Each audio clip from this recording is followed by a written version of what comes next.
Would you like to get better client results as a health coach? You didn't become a coach just to check in with clients, but to actually see them through to the end. And maybe you've seen the difference. Some that you've just given advice to, but other people whose lives you've seen completely transform. Now in this episode, there is going to be a distinction made between coaching and consulting, and really where there needs to be a blend of both. If you really want to help your clients get better results, then in this episode, I'm going to show you how to do that. So to start out in this episode, I'm first going to be talking about why coaching alone may not be enough. Second, I'm going to be talking about where expertise really comes into play. Then I'm going to warn you of some bad advice that you really need to watch out for. And by the end of this episode, you'll have very good clarity on how to help your clients get better results, how you can be more a part of that process. Let's dive right in. The whole reason a client will hire you is because they want a result. Right? They don't want the process to get them there. They're willing to go through that process because they really do have a hope that they will get that result. So again, they're not hiring you as a coach because they want coaching, or they don't hire a therapist because they want therapy. They want the end result. They don't hire a consultant just for knowledge, but they want that to lead to a result. So one thing you can actually do right now is just take a step back and look at, how do I present myself, or how do I market myself? What packages am I offering? Are those built around an end result, or is it built around a method to get there, such as a coaching package, like a package that includes 12 sessions or something like that? I know your heart is connected to it, and so if I tell you that a package that is built around 12 sessions doesn't help people get results, you're going to push back. And I'm not saying that you are ineffective as a coach. I'm just saying the way that you structure that and the way that clients will see that, they're less likely to see it focused on the result. And you're going to be able to get a lot more clients if you could change your messaging. Now, clients expect a lot more than just accountability. An accountability partner is valuable, but it's often not enough to help people get results because they've never been down this path before. So coaching can help pull out a lot of the knowledge and wisdom and expertise that they have. It can pull out their wisdom inside, but there are a lot of unknowns. And often it can be extremely helpful to receive advice on what to do at different steps along that journey. The number one rule of coaching is don't give advice. But the number one rule of consulting is give helpful advice, right? So there comes a time when you've got to decide, am I just a coach, or am I a coach and a consultant? And knowing what hat you're putting on at what times, because they're both valuable tools. If you really want to help clients get results, you need to wear both hats. In the world of coaching, it is often seen as a step away from integrity if you're going to start giving advice. Is that really the case? Well, where does that advice come from? Is it coming from real expertise? Have you had experiences? Now, there's two levels of expertise that I want to talk about. So if there's point A and point B, and you have successfully taken that journey, you've done it, you know the ins and outs of that process, you've lived it and breathed it, you have the first level of expertise. You know how to do it. Level 2 comes from somebody else that's at point A. Have you been able to help somebody from point A get to point B? If you haven't helped a single person, you don't have that second level of expertise yet. If you have helped at least one person, you do. And hopefully you did that in a repeatable way that then the second person becomes easier, and the third and the fourth. If you do have that level of expertise, then yeah, giving people advice is not violating your integrity. In fact, I would propose, if you have that expertise, is violating integrity to not help people to your fullest. To withhold that advice is not helping. Now, I provide a lot of coaching and consulting, and I don't really care what hat am I wearing right now, because I'm really just focusing on the client.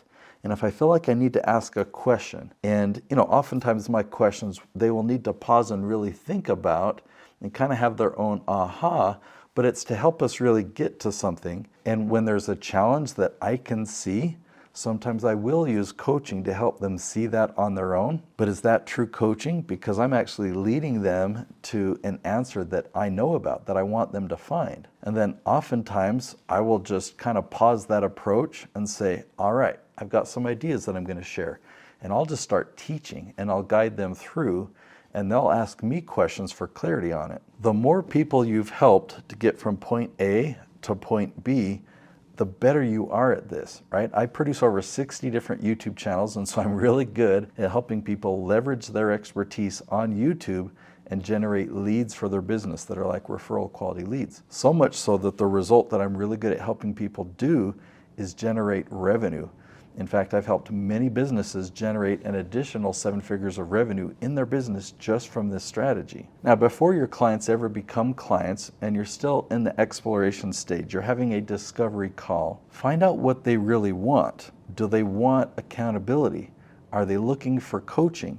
When you start asking them questions about the results that they want, you're going to really see them light up. A lot of people will express words that, yeah, I'm looking for somebody to provide coaching. And you might ask them, well, do you want somebody to hold you accountable? Yes, I really want that. But understand that those questions would be leading them to an answer.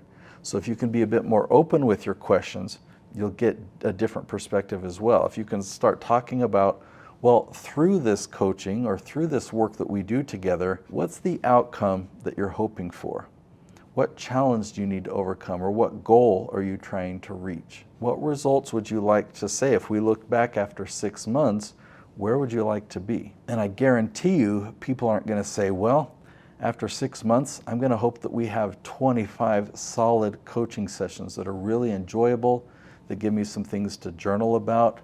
I'm really hoping just to have a whole bunch of coaching. You're never going to hear anyone say that, but you're going to hear them talk about that result that they want. Now, I give you permission to really claim your expertise when you really have that authority. You've really helped many people get from point A to point B. When I talk with people, in fact, when people say they want to work with me, I send them an agreement. I call it my performance guarantee. And this is how I describe it. I say, we are aiming for an end result. And in order for us to get there, you have certain expectations of me. And so I list out all the expectations that I need to fulfill and keep in mind in order for us to get that result. And there's a list of expectations that I have for you in order for us to get that result. So I lay that all out there so we have proper expectations of each other and we can keep our focus on that end goal. Now, I work a lot on YouTube, and some of the things that I put in the agreement are, you're hiring me for my expertise, and when I give you advice, you're going to follow it, right? Now, I let them know that this is their YouTube channel and they can make their own choices, but I let them know you're hiring me for this advice, so the expectation is that you're going to follow my advice.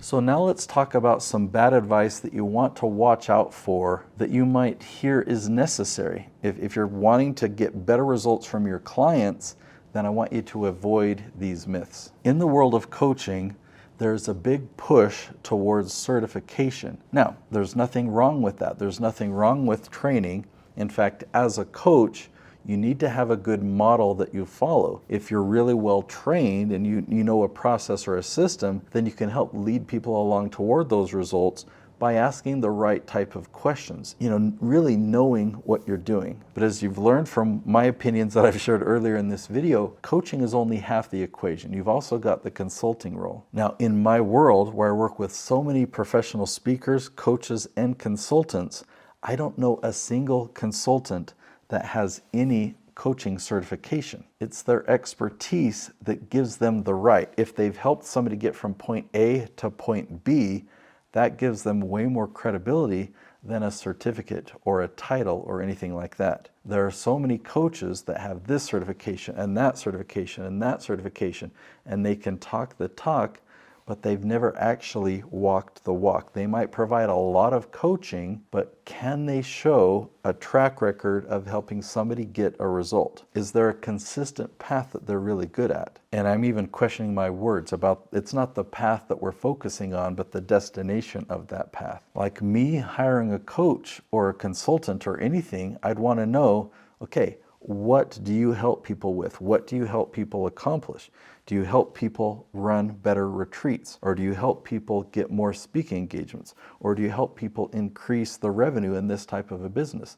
Or do you help businesses with lead generation? Or do you help individuals overcome a fear of spiders? Or do you help married couples have better relationships? Like, what is that end result? As that relationship coach, do you help prevent divorce? Do you help strengthen marriages? And what does that look like? So that's the end result that I'm talking about. So you've heard the mantra, never give advice. Now, that's when you're wearing the coaching hat, and I get where it comes from, but I want you to just throw that away. I'm giving you the advice that's not going to serve you. Now, you need to know that when I'm in the coaching role, you're not giving advice, but if you really want to help people and you have advice to give, then you need to give that advice. So if you're just starting, many people in the coaching world, they think, I don't have advice to give. I'm coaching this CEO of this Fortune 500 company. I don't have any advice to give. Well, that might be the case. Okay, so in that case, just be strict to the coaching rule and don't give advice, but you do have expertise. And there's a person out there that really needs your advice. In fact, the way that I discover this is you can do research and you can find the different questions people are asking online. So you can find the questions that executives or Fortune 500 company leadership is asking. You can find the questions that parents are asking. You can find the questions that depressed people are asking. But really specifically, you can find the questions that depressed dentists are asking, or attorneys that need help with their bookkeeping. I mean, you can, whatever specific thing you're an expert in and you have knowledge of, there are people asking those questions online right now. And so right now, in your coaching experience, you might not be able to provide advice to some of these people, but there are plenty of people around the world that do need your advice. And imagine if you were providing coaching and consulting to them. It's at that point you could take that person by the hand and help them get a specific result. Now, there's one other misconception out there that I hear a lot, in that if you publish a book, you are then a thought leader. And I would say no. I mean, you've got a lot of thoughts, but do people see you as a thought leader? If your book outlines experience of you taking people from point A to point B, I would say absolutely, because you've paved the path. You know how to do it, and you've done it time and time again. But if your book is a lot of theory and a lot of knowledge that you've accumulated, put into the form of a book, it might be super interesting, but it doesn't move you into the position of a thought leader. So I have a challenge for you. If you are a coach that wants to help your clients get better outcomes that are very specific, so instead of a vague outcome of improvement or success, if you want to help them get really specific outcomes, or if you're a coach that has helped people, but you really just don't know how to scale it, or even if you are a successful coach, but you want to be seen as an expert, you want to be seen as that go-to authority in your space, then I highly recommend you learn my LEAF strategy. Now, I teach a free webinar. You can go to theleafstrategy.com. I teach a 5-ingredient strategy where you can have your answers. You can film answers to people's questions and have these answers rank at the top of Google, YouTube, and ChatGPT, and have this content work as a marketing tool for you to generate leads where these people don't feel like they're being sold to, but you're generating referral quality leads of people that want to hire you for your coaching and consulting. So go to theleafstrategy.com. I'll see you there.